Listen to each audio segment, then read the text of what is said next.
الحمد لله الذي خلق الإنسان علمه البيان.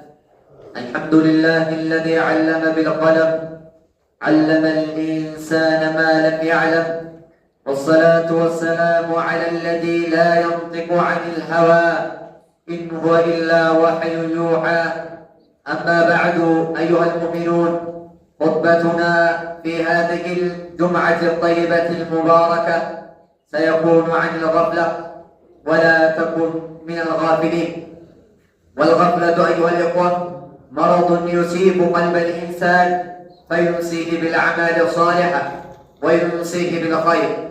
قال الله: ولا تطع من أغفلنا قلبه عن ذكرنا واتبع هواه وكان أمره فرطا. ولمرض الغفلة علامات. العلامة الأولى لمرض الغفلة أن الغافل لا يذكر الله سبحانه. يقول الله: واذكر نفسك في نفسك تضرعا وخيفة ودون الجهر من القول بالغدو والآصال ولا تكن من الغافلين. العلامة الثانية من علامات مرض الغفلة أن الغافل لا يفكر فيما بعد الموت حتى يكتب له. قال الله في سورة القاف: لقد كنت في غفلة عن هذا فكشفنا عنك غطاءك فبصرك اليوم حديد. وهذه والله مصيبة ألا يفكر الإنسان في شيء حتى يكشف له. هذا مرض خطير. أن العلامة الثالثة من علامات مرض الغفلة أن الغافل لا يستعد للحسنات بعد الموت. لا يعلم بدعاوى ستقام عليه في المحكمة يوم القيامة، دعاوى في سمعه، دعاوى في بصره، دعاوى في قوله، دعاوى في صلاته، دعاوى في حجه، دعاوى في زكاته، دعاوى في بر الوالدين، دعاوى في حق الجيران، دعاوى في حق الأولاد، دعاوى في حق بر الوالدين. هذه دعاوى كلها ستقام علينا يوم القيامة. هناك ملفات، جلسات، دعاوى ستقام علينا يوم القيامة، وسنحضر تلك الجلسات وسيطلب منا الإجابة عليها، إما أن نجيب وإما أن نحاسب. أيها الأخوة، الغافل والمريض والمصاب بمرض الغفلة لا يتذكر هذه المحكمة أبدا، ولا يفكر في وجودها، ولا يفكر عن موعد الجلسات حتى يحضر، فإذا حضر عرف أن عنده جلسات. ولذلك قال الله: يوم اقترب للناس حسابهم وهم في غفلة معرضون. موعد الجلسات قريب. عنده الجلسة في القبر، محاكمة. عنده الجلسة بعدما انتقل إلى الدار الآخرة، عنده جلسات ومحاكمات. إن كان عندنا مرض فسنلغي التفكير في المحكمة وسنتجاهل مواعيد الجلسات حتى إذا حضرنا نفاجأ يوم القيامة اقترب للناس حسابهم وهم في غفلة معرضون. العلامة الرابعة من علامات مرض الغفلة أن الغافل لا يتنبه حتى يخرج الأمر وحتى يفوت الشيء. إذا سئل انتبه. ولذلك قال الله في سورة مريم: وأنذرهم يوم الحسرة إذ قضي الأمر وهم في غفلة معرضون. مرض الغفلة مرض يصيب القلب، وهو مرض خطير ينسيك بالتفكير بما بعد الموت، ينسيك بالجزاء والحساب، ينسيك بالدار التي تجهز لنفسك. الله من كان منا مريضا فليعالج قلبه، وكلنا مرضى إلا من رحم الله. أيها المسلمون، هذا مرضى تصيب قلوبنا جميعا. إذا عرفناه وعرفنا علامته ورأينا ظهوره علينا سارعنا إلى علاجه واتقيناه بإذن الله.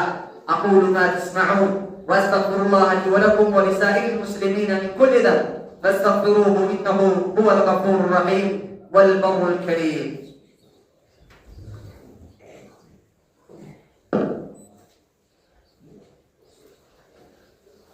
إن الحمد لله نحمده ونستعينه ونستغفره ونعوذ بالله من شرور أنفسنا ومن سيئات أعمالنا. من يهده الله فلا مضل له ومن يضلل فلا هادي له. وأشهد أن لا إله إلا الله وحده لا شريك له وأشهد أن محمدا عبده ورسوله.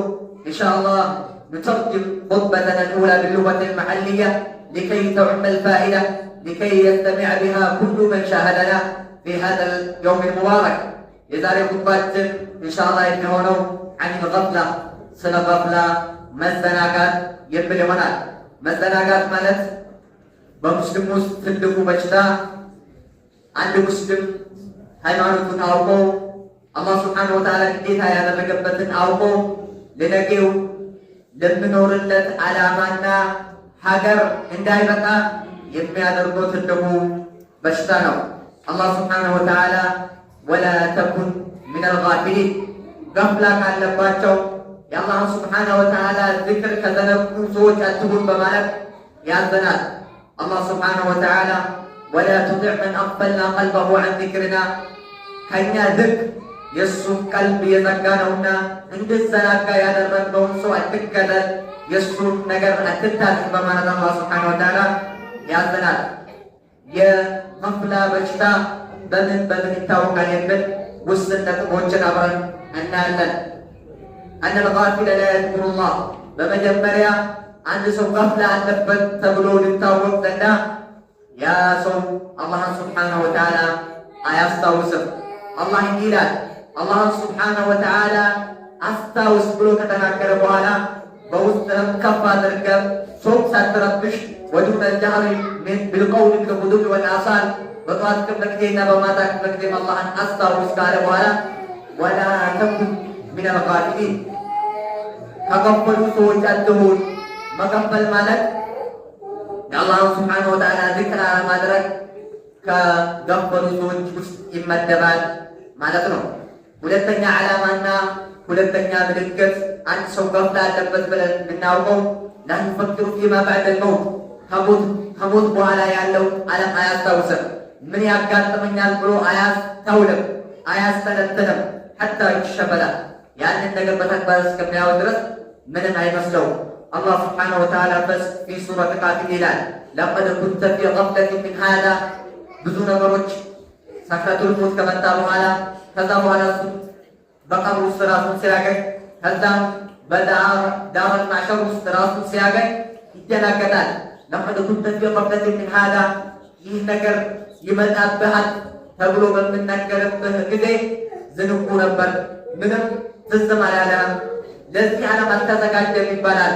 አላህ ሱብሓነሁ ወተዓላ ብዙ አቤቱታ ለማቅረብ በሚፈልግበት ጊዜ ለቀድ ኩንተ ፊ ገፍለቲን ሚን ሃዛ ፈከሸፍና ዐንከ ገጣአክ ፈበሰሩከ አልየውመ ሐዲድ ያንን አንተን የሸፈነ ነገር ዛሬ ግልጽ አድርገንልሃል በማለት አላህ ሱብሓነሁ ወተዓላ የእሱን አቤቱታ ተቀባይነት እንዳያገኘው በቂያማ ዕለት ይነግረዋል ማለት ነው።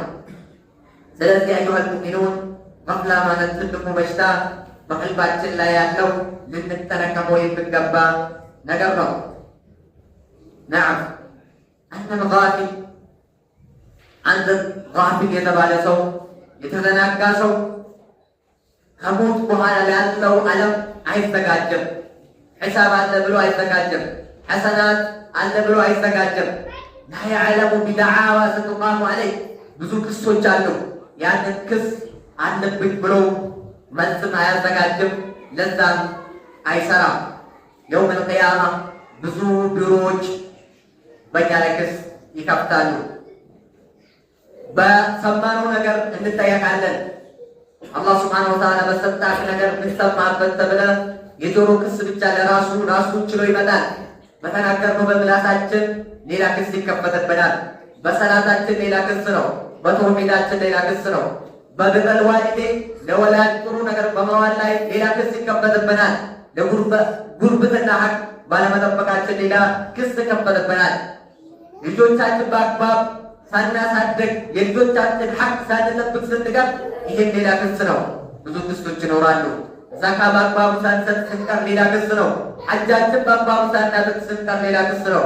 ዒባዳችን በአጠቃላይ በምናደርጋቸው ራሳቸውን ችሎ ይመጣሉ።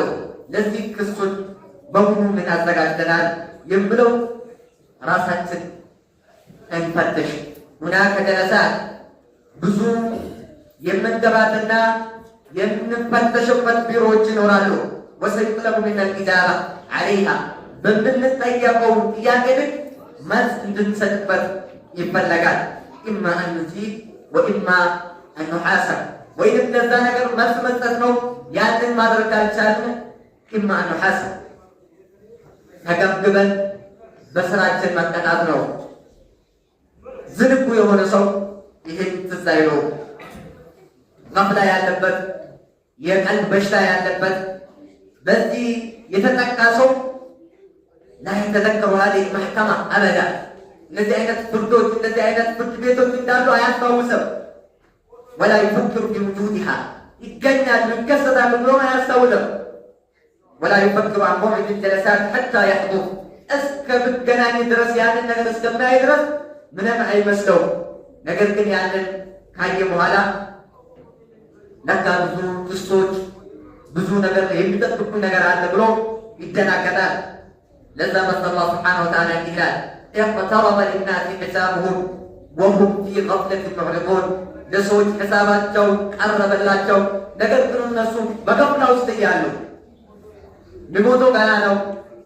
የኔ ዕድሜ 30 ነው 40 ነው አልደረስኩም። 60 ከሆነ በኋላ ስንትና ስንት ሰው ነው 100 ዓመት ሆኖ የሞቱ ወደ መጨረሻ ተውበታለሁ እያሉ ከሞተ በኋላ ቅያማ ቆመች ማለት ከቆመ ሞተ በኋላ ራሱን የሚያገኘው ቅያማ ምድር ላይ ነው። ያ ይደናገጣል፣ ይዘናጋል። ይህንን እኮ አላወቅኩም ብሎ ብዙ ምክንያቶችን ሊያቀርብ ይፈልጋል። ቅድም የነገርኳቸው አያ ለቀድ ኩንተ ፊ ገፍለቲን ሚን ሃዛ ይህ ስነገረ ሒሳብ እንዳለ ቅያማ እንዳለ ሚዛን እንዳለ ስራጥ እንዳለ ስነገረ ምንም ዳንታ አልሰጠውም። ለዛ መልስ ዛሬ ሌላ ይሆንልሃል በማለት አላህ ስብሓነሁ ወተዓላ ያናግረዋል። ብዙ መዋዒድ ብዙ ቀጠሮች ከፊት ለፊታችን አሉ። ያንን ቀጠሮ እንጻፍ።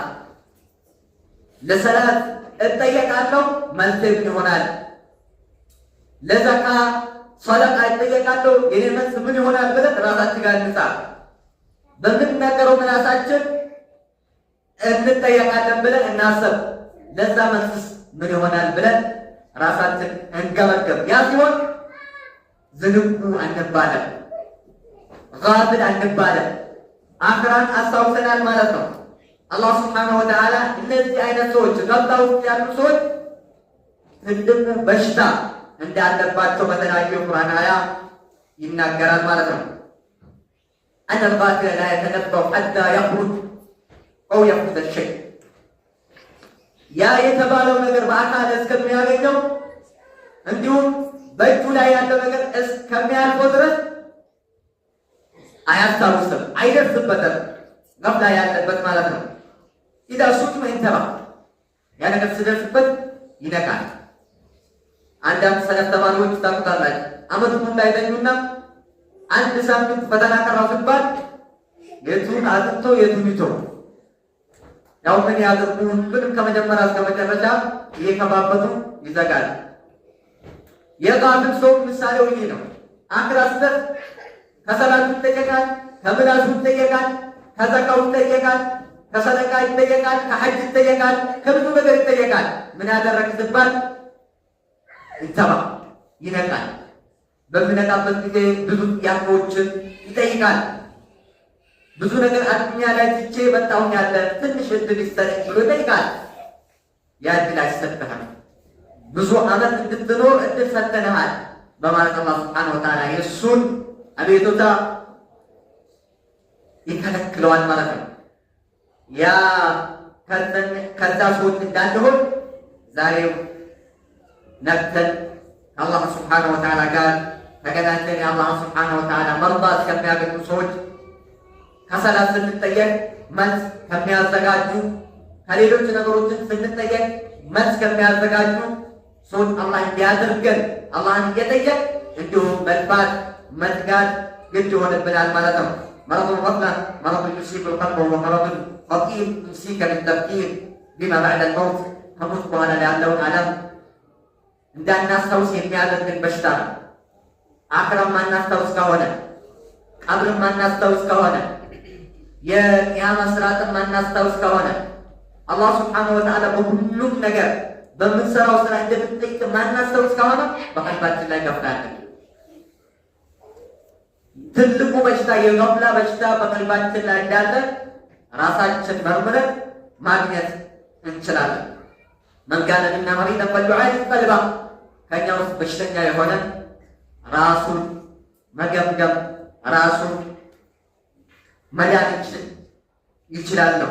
ወኩሉና መርዳ ኢላ መን ረሒመላህ። አብዛኞቻችን ያው በሽተኛ ነን።